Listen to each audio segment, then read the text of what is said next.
Sección 10. La salud mental. Capítulo 44. Leyes que gobiernan la mente. Fuimos creados con una mente perfectamente equilibrada. En el principio el Señor hizo al hombre recto. Fue creado con una mente perfectamente equilibrada, con el tamaño y la fortaleza de todos sus órganos en cabal desarrollo. Adán era un tipo de hombre perfecto. Todas las cualidades de su mente estaban bien proporcionadas. Cada una de ellas tenía una función definida, no obstante, todas dependían unas de otras para su pleno y adecuado desempeño. El Creador instituyó las leyes de la mente. El que creó la mente y ordenó sus leyes, dispuso su desarrollo de acuerdo con ellas. Las grandes leyes de Dios. Hay grandes leyes que gobiernan el mundo de la naturaleza, y las cosas espirituales están bajo el control de principios igualmente seguros. Es necesario emplear medios que conduzcan a un fin si se desea lograr los resultados buscados. Dios ha señalado a cada hombre una labor de acuerdo con su capacidad. Las personas deben ser calificadas mediante la educación y la práctica para hacer frente a cualquier emergencia que pudiera surgir, y se necesita planificar con sabiduría para ubicar a cada cual en su propia esfera a fin de que pueda obtener una experiencia que lo capacite para que sea capaz de asumir responsabilidades. La transgresión de las leyes de la naturaleza es pecado. Una constante transgresión de las leyes de la naturaleza es una permanente transgresión de la ley de Dios. El actual peso de sufrimiento y angustia que vemos por todas partes, la actual deformidad, decrepitud, enfermedad e imbecilidad que inundan el mundo, hacen de él un lazareto, en comparación con lo que Dios quería que fuera y para lo cual lo había designado. Y la actual generación es débil mental, moral y físicamente. Toda esta miseria se ha ido acumulando de generación en generación, porque el hombre caído ha estado dispuesto a quebrantar la ley de Dios. Mediante la complacencia del apetito pervertido se cometen algunos pecados de mayor magnitud. La transgresión rompe la armonía. El mismo poder que sostiene la naturaleza trabaja también en el hombre. Las mismas grandes leyes que guían igualmente a la estrella y el átomo rigen la vida humana. Las leyes que gobiernan la acción del corazón para regular la salida de la corriente de vida al cuerpo son las leyes de la poderosa inteligencia que tiene jurisdicción sobre el alma. De esta inteligencia procede toda la vida. Únicamente en la armonía con Dios se puede hallar la verdadera esfera de acción de la vida. La condición para todos los objetos de su creación es la misma, una vida sostenida por la vida que se recibe de Dios, una vida que esté en armonía con la voluntad del Creador. Transgredir su ley, física, mental o moral, significa perder la armonía con el universo, introducir discordia, anarquía y ruina. El efecto sigue a la causa con toda seguridad.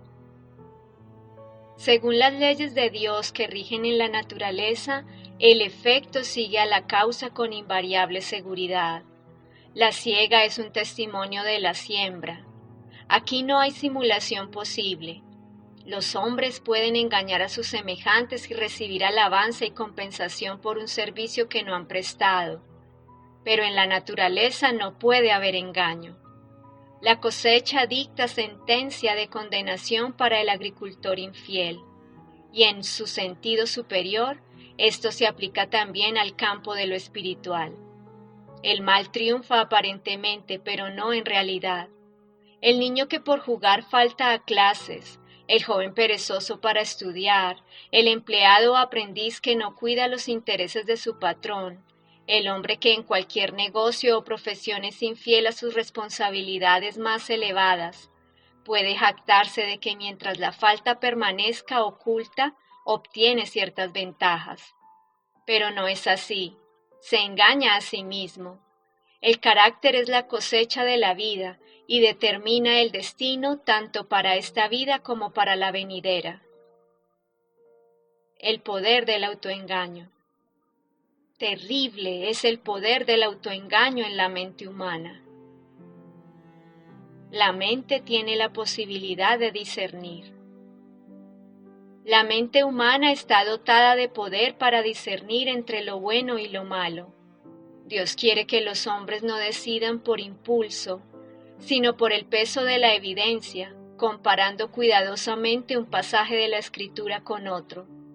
Si los judíos hubiesen puesto a un lado los prejuicios y comparado la profecía escrita con los hechos que caracterizaban la vida de Jesús, habrían percibido una hermosa armonía entre las profecías y su cumplimiento en la vida y el ministerio del humilde Galileo.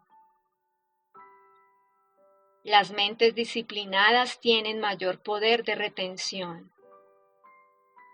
Los hábitos de negligencia deben ser resueltamente vencidos.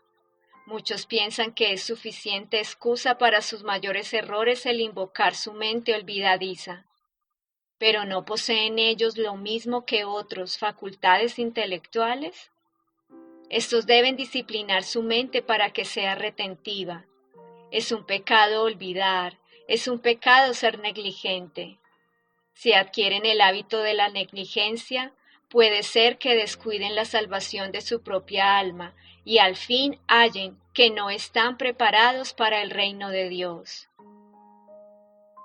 La mente se adapta a las dimensiones de lo familiar. Es una ley de la mente que se estreche o se expanda de acuerdo con las dimensiones de las cosas con las cuales llega a familiarizarse. Las facultades mentales, con toda seguridad, se reducirán y perderán su capacidad de captar el profundo significado de la palabra de Dios, a menos que se las ponga vigorosa y persistentemente a cumplir la tarea de investigar la verdad.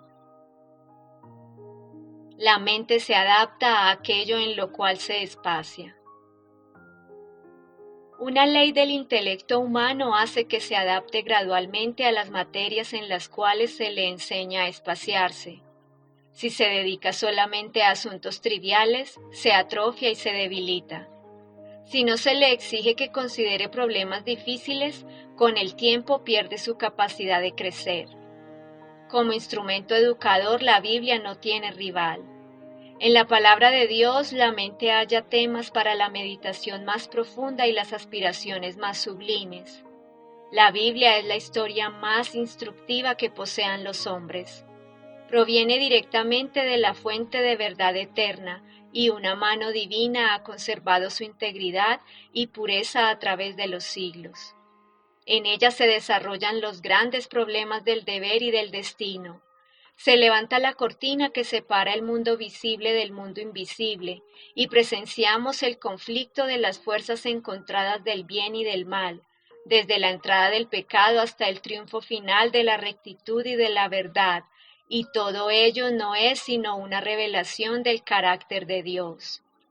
En la contemplación reverente de las verdades presentadas en su palabra, la mente del estudiante entra en comunión con la mente infinita.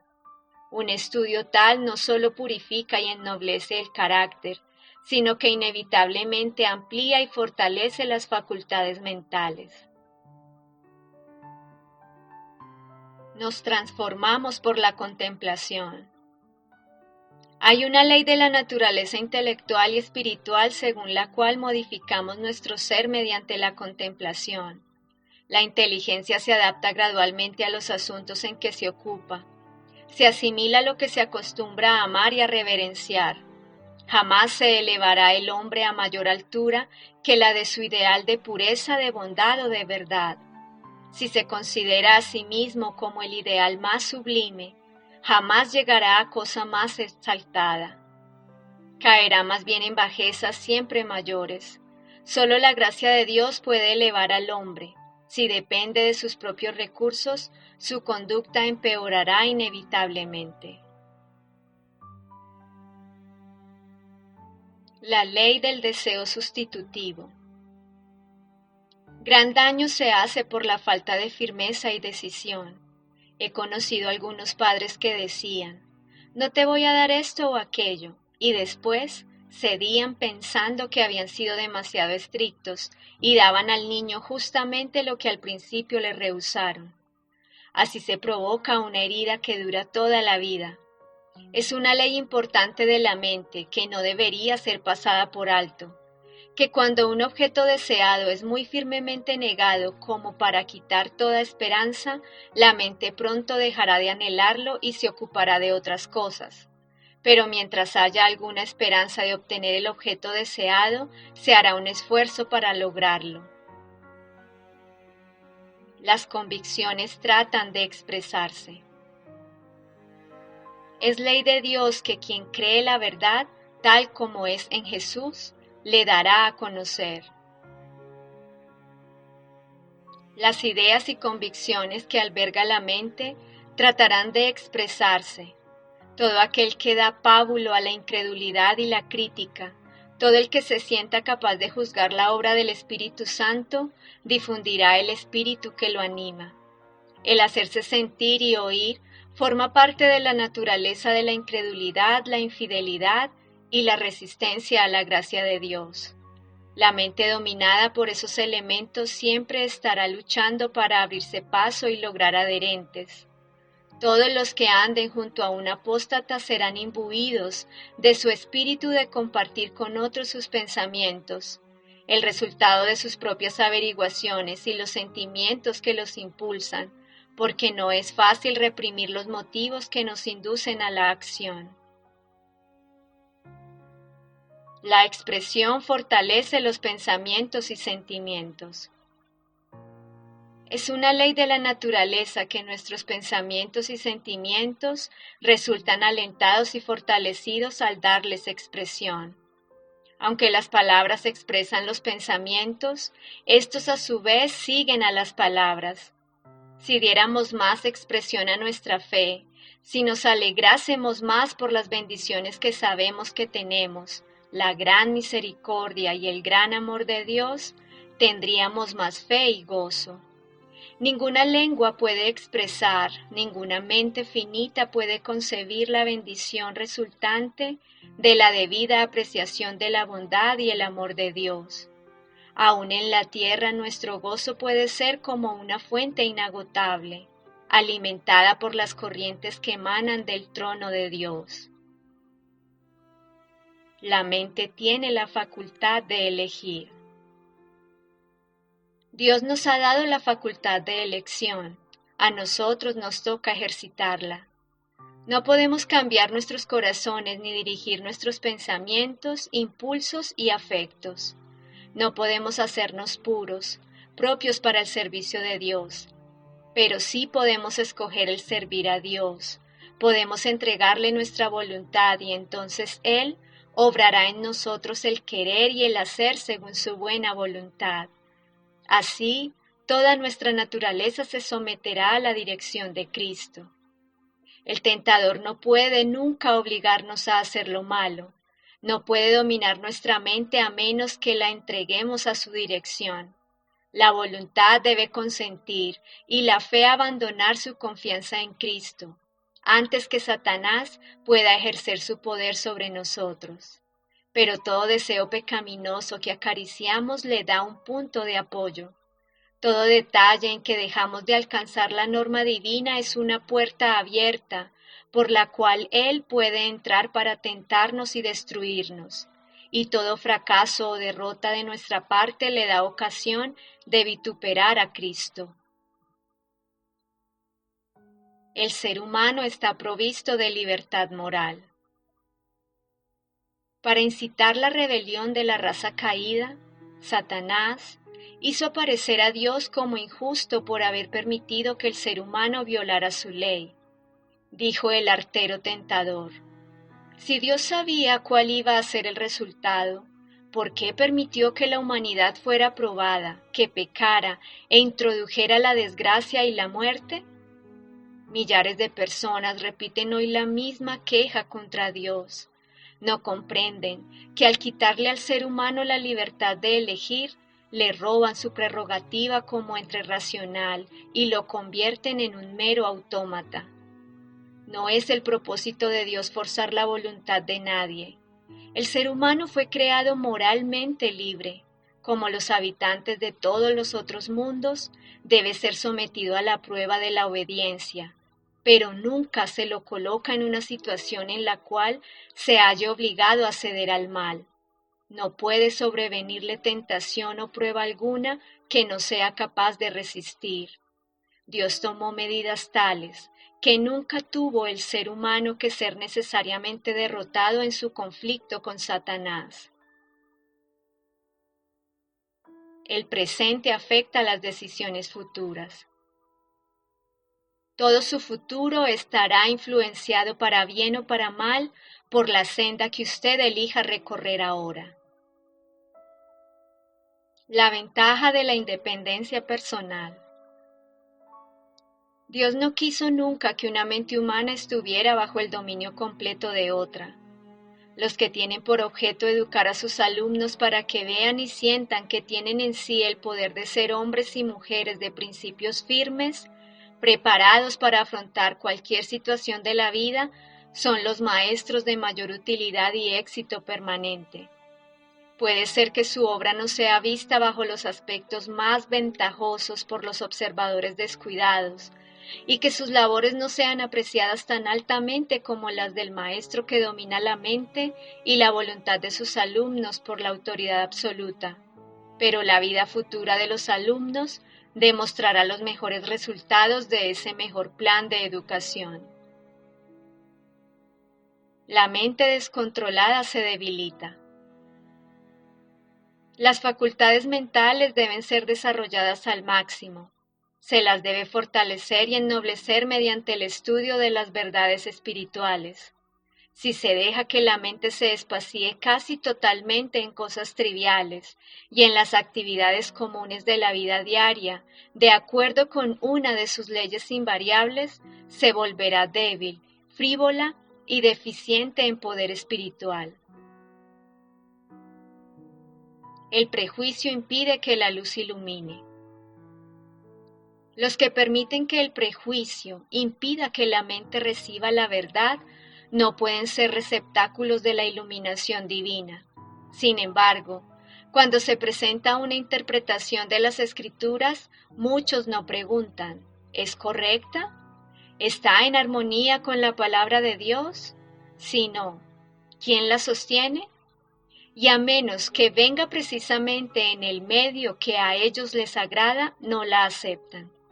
Tan plenamente satisfechos se sienten con sus propias ideas que no quieren examinar la evidencia bíblica con el deseo de aprender, sino que rehúsan interesarse meramente a causa de sus prejuicios. La felicidad depende de la perfecta armonía con las leyes de Dios. Como la ley de amor era el fundamento del gobierno de Dios, la dicha de todos los seres creados dependía de su perfecta armonía con los grandes principios de justicia. Dios quiere que todas sus criaturas le rindan un servicio de amor y un homenaje que provenga de la apreciación inteligente de su carácter. No le agrada la sumisión forzosa y da a todos libertad para que los sirvan voluntariamente.